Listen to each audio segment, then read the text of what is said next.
Olá, gente, tudo bem com vocês? Espero que sim. Estou vindo aqui mais uma vez no canal Mente Aberta para fazer a abertura de um portfólio que vai referir-se à origem da psicologia.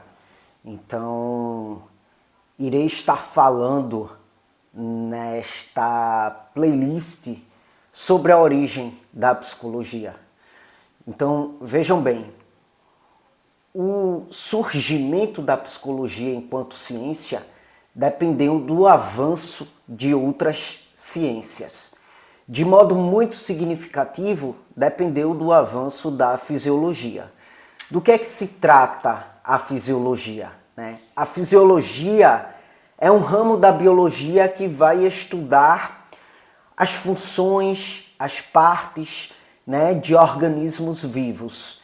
Então, a psicologia dependeu e muito, o avanço da psicologia, na verdade, dependeu e muito do avanço da fisiologia.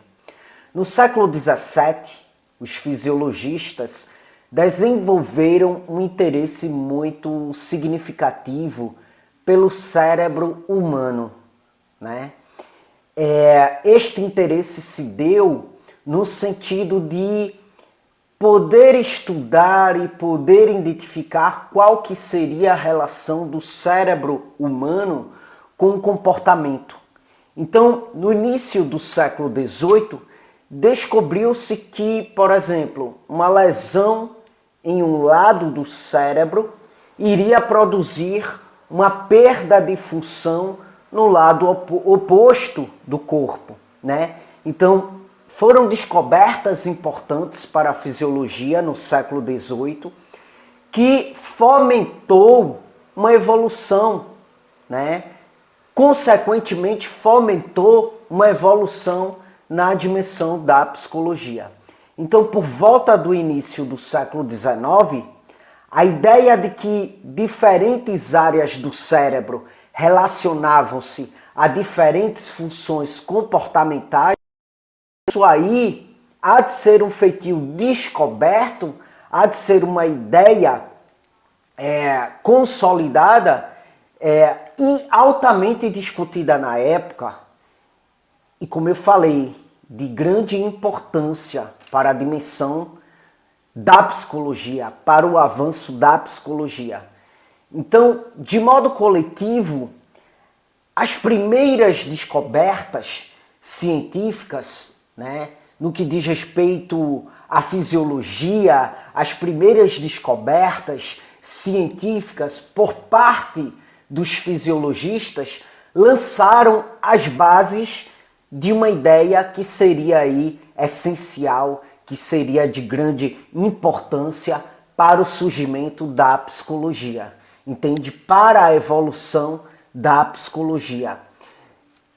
Vale frisar que, para não confundir aqui, vale frisar que esses avanços na dimensão da fisiologia não foram em paralelo com o avanço da psicologia, mas fora em paralelo com as ideias que já estavam ali esboçando o surgimento da psicologia enquanto ciência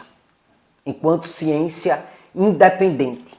Então, de modo muito notório, aqueles métodos científicos, né, que eram ali aplicados, que eram ali linkados às questões relacionadas ao comportamento, às questões relacionadas ao pensamento humano, foram de grande importância para o surgimento da psicologia. Wundt foi de fato aí o fundador da psicologia enquanto ciência, né? E ele se assentou, vamos dizer assim, nas bases da fisiologia, para daí então fundar esta nova ciência que há de ser a psicologia. Então, por volta da metade do século XIX, As bases para o surgimento da psicologia como uma disciplina científica independente, né, começaram a ser estabelecidas, que já vinham sendo estabelecidas e começaram a ser ainda mais a partir da metade do século XIX, no momento em que Wundt começa a adentrar de modo muito significativo nessa dimensão. Então, o que é que acontece? O grande precursor, o grande pioneiro, vamos dizer assim, dessa teoria foi de fato Wundt, que há de ser um fisiologista. Era um alemão fisiologista, né? E aí ele se assenta, como eu falei, nas bases da fisiologia para assim fomentar a estruturação de uma nova ciência que seria daí então chamada de psicologia. Certo? Então, Wundt, ele usou métodos experimentais para daí então estudar os processos psicológicos, processos considerados fundamentais, né? Como, por exemplo, o tempo de uma reação mental diante de estímulos visuais e auditivos, sabe? E isso fora estudado, isto fora experienciado por Wundt. Por exemplo, Wundt, ele tentou medir de forma precisa, de forma exata, quanto tempo uma pessoa, um ser humano, de modo consciente, né, quanto tempo este ser humano levaria para detectar uma imagem, para detectar o som de um sino, por exemplo, que estava ali sendo tocado. Wundt, ele se debruçou sobre estas questões que fora de suma importância para o surgimento da psicologia. Então, a partir disso, há uma reviravolta, né, no que diz respeito à psicologia, na dimensão da psicologia, que vai se dar de modo preciso em 1874. Vai haver aí uma reviravolta na dimensão da psicologia e de modo muito preciso quando o Wundt ele vai lançar o seu livro nomeado aqui no Brasil como Princípios Fisiológicos da Psicologia. Daí então começa-se de fato a acontecer uma reviravolta na dimensão da psicologia. Por quê? Porque neste livro, Wundt ele vai salientar de modo muito significativo as relações entre fisiologia e psicologia, né? E aí ele também vai divulgar a sua crença no que diz respeito ao fato de que a psicologia ela deveria ser sim estabelecida como uma ciência, como uma disciplina científica e independente, não mais dependendo de outras ciências como a filosofia, como a fisiologia, como a anatomia. Né? Então vejam bem, foi determinante este percurso do Wundt neste sentido, fora determinante para daí então a psicologia evoluir e ganhar um status de ciência, né? Porque Wundt ele usou métodos experimentais para estudar processos mentais e estes métodos foram aí de suma importância, vamos dizer assim, para aquilo que existe de científico na psicologia.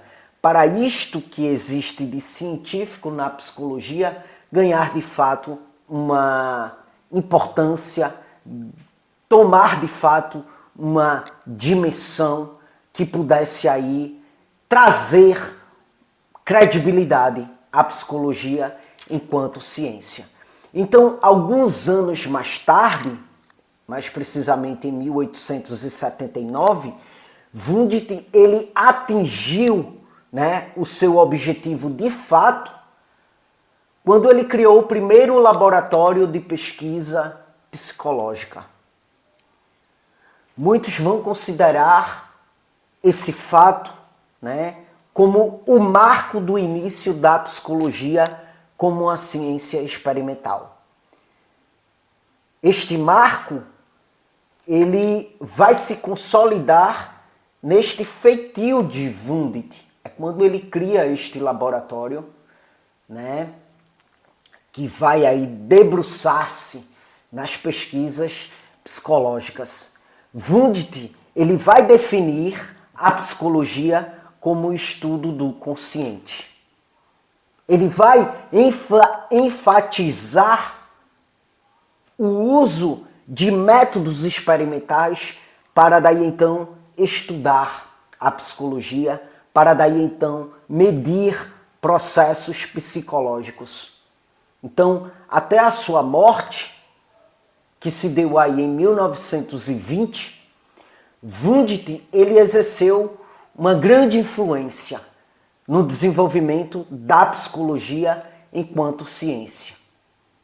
E aí, 200 alunos, por volta de 200 alunos de várias partes do mundo, né, incluindo aí muitos dos Estados Unidos, viajaram até a Alemanha, né, para obter um doutorado em psicologia experimental sob a orientação de Wundt. Então, ao longo dos anos, aproximadamente 17 mil alunos assistiram às palestras do Wundt, né, sobre a psicologia geral, né, que frequentemente nestas palestras o Wundt ele incluía demonstrações de aparelhos que ele próprio desenvolveu para medir processos mentais, para medir processos psicológicos. Então, o que é que acontece? Foi no final do século XIX que a psicologia se consolidou como uma disciplina científica, como uma disciplina independente, né? E aí isso se dá, este mérito é dado a este fisiologista alemão, o Wundt. Enquanto a fisiologia, ela explica toda a conformação física do cérebro e do sistema nervoso, a psicologia vai ali examinar os processos mentais, né? Os processos mentais que acontecem na conformação física do cérebro, na conformação física do sistema nervoso, né? A psicologia vai examinar como que se manifesta o pensamento, como que se manifesta o discurso, como que se manifesta o comportamento. Beleza? Bom, gente, eis aí a primeira explanação acerca da origem da psicologia. A gente vai avançando e no final deste portfólio, ou seja, no final desta playlist, vocês irão ter acesso aí às informações concernentes ao certificado de hora complementar. Ou seja, esta playlist vai valer um certificado de hora complementar, de 10 horas complementares, né? Onde o certificado requer um investimento, um custo sobre ele, tá bom? O conteúdo ele é grátis aqui no canal, mas o certificado linkado ao conteúdo irá valer um irá aí sobre ele ser sedimentado um preço simbólico, tá bom? No final de tudo, vocês irão ter todas as informações de como que vocês podem adquirir o certificado de hora complementar. Como eu disse, valendo 10 horas complementares, tá bom? Então vão acompanhando aí esta playlist para que vocês cheguem a esta informação no final, tá certo? É isto. Aqui é o primeiro vídeo. Na medida que eu for gravando os demais, eu vou deixando no comentário em destaque o link da playlist, tá certo? É isto. Aqui no comentário em destaque, você vai encontrar informações adicionais, como meio de contato comigo, que é por e-mail, mas você vai encontrar aí também o meu WhatsApp para informações concernentes ao processo terapêutico comigo. Eu atuo como terapeuta psicanalítico, minhas sessões são 100% online e aí você pode adquirir toda a informação necessária por meio do WhatsApp, tá bom? Salientando que eu sou bacharel em psicologia, mas eu não atuo enquanto psicoterapeuta, eu não atuo enquanto psicólogo clínico, eu atuo enquanto terapeuta psicanalítico, ou seja, independente aí da psicologia, estou atuando como terapeuta psicanalítico, tá bom? Para além disso, você vai encontrar aí no comentário em destaque o curso livre de psicanálise lacaniana, tá? Clicando no link, você vai ser direcionado à página do curso e lá você vai poder obter todas as informações necessárias referentes ao curso, certo? Bem como você vai encontrar lá, né, o tópico de pagamento caso você queira se inscrever no curso. Você pode clicar no botão lá que vai te levar ao processo de pagamento. O curso está no valor simbólico de R$50 por mês. Por que por mês? Porque é um curso contínuo, certo? Já estou aí na preparação do terceiro módulo e aí terão vários e vários módulos onde eu estou ministrando aulas na dimensão da psicanálise lacaniana de modo bem clarificado, de modo didático, tá certo? É isso, gente. Muito obrigado mais uma vez pela atenção de vocês e até as próximas gravações.